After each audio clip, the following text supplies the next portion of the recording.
আসসালামু আলাইকুম প্রিয় খামারি ভাই বোনেরা, আশা করি আপনারা সকলেই ভালো আছেন। আপনাদের দয়ায় আমিও আলহামদুলিল্লাহ ভালো আছি। তো দেখা হয়ে গেল আরেকটি নতুন ভিডিওতে, আরেকটি মেডিসিন এক্সপ্লেনেশন ভিডিওতে আপনাদের সকলকে জানাই স্বাগত।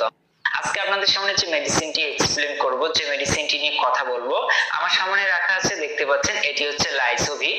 এটি হচ্ছে রেনেটা ফার্মাসিউটিক্যালস এর রেনেটা লিমিটেডের একটি প্রোডাক্ট। কোম্পানির নাম হচ্ছে রেনেটা এবং এই প্রোডাক্টটির নাম হচ্ছে লাইসোভিট। তো লাইসোভিট নিয়ে আজকে আপনাদের সামনে একটি পূর্ণাঙ্গ ধারণা দেওয়ার চেষ্টা করব। বিশেষ করে যারা পোল্ট্রি খামারি রয়েছে, যারা মুরগি চাষ করে থাকি বা পালন করে থাকি, এমন কাউকে পাওয়া যাবে না যারা এই লাইসোভিটের নাম অন্তত পক্ষে শুনেন নাই। যেমন লাইসোভিট হচ্ছে যে একটি অটোপোটার, এটি সারা দেশের মানুষ কিন্তু চিনে থাকে, যারা মুরগি পালন করে থাকে চিনে থাকে। বিশেষ করে ব্রুডিং এ লাইসোভিট ব্যবহার করা হয়।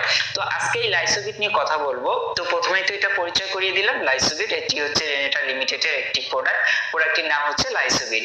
লাইসোভিটকে বলা হয় রোগ প্রতিরোধ ক্ষমতা বৃদ্ধি কারক একটা ঔষধ বলা হয়। অর্থাৎ লাইসোভিটটি ব্যবহার করা হয় মূলত বাচ্চার ব্রুডিং এ বেশিরভাগ সময় এটি ব্যবহার করা হয়। এছাড়াও এটি ব্যবহার বিধি রয়েছে, অন্যান্য ক্ষেত্রে ব্যবহার করা যায়, সেগুলো নিয়ে কথা বলবো। তো প্রথম যে প্রাথমিক পর্যায়ে আমি সেটি নিয়ে কথা বলতে চাই। প্রথম হচ্ছে যে ব্রুডিং এ যদি কথা বলি, যে মুরগির বাচ্চাগুলো যখন আপনারা নিয়ে আসবেন আপনাদের ডিলার কিংবা কোম্পানি অথবা কোনো হ্যাচারি থেকে নিয়ে আসবেন পালন করার জন্য, এটাকে প্রথম সেক্টর হচ্ছে কি আমাদের একটা সুন্দর একটা ব্রুডিং পরিবেশের মধ্যে এটাকে ব্রুডিং করতে হবে, নির্দিষ্ট একটা তাপমাত্রায় রাখতে হয় বাচ্চাগুলোকে। এই ব্রুডিং এ গিয়ে হচ্ছে বাচ্চাকে যখন আপনারা ব্রুডিং এ ছেড়ে দিবেন, ছেড়ে দেওয়ার পর কিন্তু এদেরকে খাদ্য দিতে হয় না, প্রথমে পানি দিতে হয়। এবং পানির মধ্যে যদি আপনারা এই লাইসোভিটটা ব্যবহার করেন, এটা হচ্ছে রোগ প্রতিরোধ ক্ষমতা বৃদ্ধিকারক এবং এটি শরীরের মধ্যে প্রচুর পরিমাণে একটা এনার্জি দিয়ে দেয় বাচ্চাদেরকে। তো ওই পোল্ট্রি যে বাচ্চাগুলো রয়েছে, বাচ্চাদের শরীরে এনার্জি দিয়ে দেয়, যার কারণে হচ্ছে বাচ্চাটা রোগে আক্রান্ত হয় না, তাড়াতাড়ি ফুরফুরে হয়ে যায় এবং চঞ্চলতা বৃদ্ধি পায় এবং রোগ প্রতিরোধ ক্ষমতা একটা সৃষ্টি হয়ে যায়, পুরো শরীরে একটা অ্যান্টিবডি সৃষ্টি হয়ে যায়, রোগ প্রতিরোধ ক্ষমতা। তো এই লাইসোভিটের মধ্যে যদি আমি একটু বলি যে এখানে কি কি উপাদান ব্যবহার করা হয়েছে, এখানে যদি একটু উপাদানগুলো আপনাদের সামনে আলোচনা করি।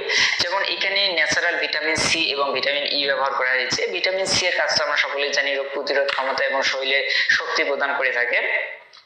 এছাড়া এখানে এরা এক্সট্রা 3 উপাদান ব্যবহার করছে, যেটা 3টা আলাদা আলাদা উপাদান এখানে ব্যবহার করা হয়েছে। 3টা উপাদান যে ভিটামিন সি এবং ভিটামিন ই ছাড়াও এখানে ব্যবহার করা হয়েছে মিউরামিডেস, পার অক্সিডেস, অলিগো স্যাকারাইড। এই 3টি উপাদান এখানে এক্সট্রা ভাবে ব্যবহার করা হয়েছে, যেগুলো মূলত হচ্ছে গিয়ে বিভিন্ন ধরনের যে ভাইরাস এবং ব্যাকটেরিয়া থেকে বাচ্চাকে সুরক্ষিত করার জন্য একটা অ্যান্টিবডি সৃষ্টি করবে বাচ্চার শরীরে, আর রোগ প্রতিরোধ ক্ষমতা বাড়াবে, চঞ্চলতা সৃষ্টি করবে এবং বাচ্চাগুলোকে দ্রুত ফুরফুরে করে থাকবে। এটি হচ্ছে ব্রুডিং সেক্টরে। ব্রুডিং সেক্টরে লাইসোভিটের কিন্তু বিকল্প কিছু নেই, অবশ্যই আপনারা লাইসোভিট ব্যবহার করবেন, এটার রেজাল্ট কিন্তু অনেক ভালো। বাচ্চার মৃত্যু হার কিন্তু 90% পর্যন্ত কমিয়ে দেয় লাইসোভিট, যদি আপনারা লাইসোভিট ব্রুডিং এ ব্যবহার করতে পারেন। তো এখন শুধু হচ্ছে যে লাইসোভিট কি শুধু ব্রুডিং এই ব্যবহার করতে হবে, অন্য কোথাও ব্যবহার করা যাবে না, এটা হচ্ছে একটা বড় প্রশ্ন। যাবে ব্যবহার করা যাবে, সেটা হচ্ছে শুধু পোল্ট্রি নয়, এটা কিন্তু ডেইরি, পেট, পাখি বা কবুতর সব ক্ষেত্রে ব্যবহার করা যাবে। এখন হচ্ছে অন্যান্য কোন ক্ষেত্রে ব্যবহার করতে পারবেন। আপনারা যে কোনো সময় অতিরিক্ত গরম পড়েছে, আপনারা লাইসোভিট ব্যবহার করতে পারেন, সেটা ডিমের জন্য লেয়ার মুরগি হোক অথবা ব্রয়লার মুরগি হোক অথবা সোনালী হোক। অ্যান্টিবায়োটিক প্রয়োগ করতেছেন, সেক্ষেত্রে লাইসোভিট ব্যবহার করতে পারবেন। কৃমিনাশক করতেছেন, লাইসোভিট ব্যবহার করতে পারবেন। অর্থাৎ যে কোনো স্ট্রেস অথবা ধকল, জার্নিজনিত ধকল।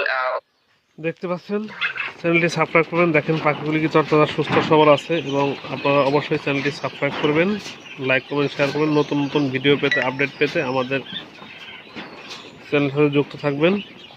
আজকের মতো এই পর্যন্তই। আসসালামু আলাইকুম ওয়া রাহমাতুল্লাহি ওয়া বারাকাতুহু।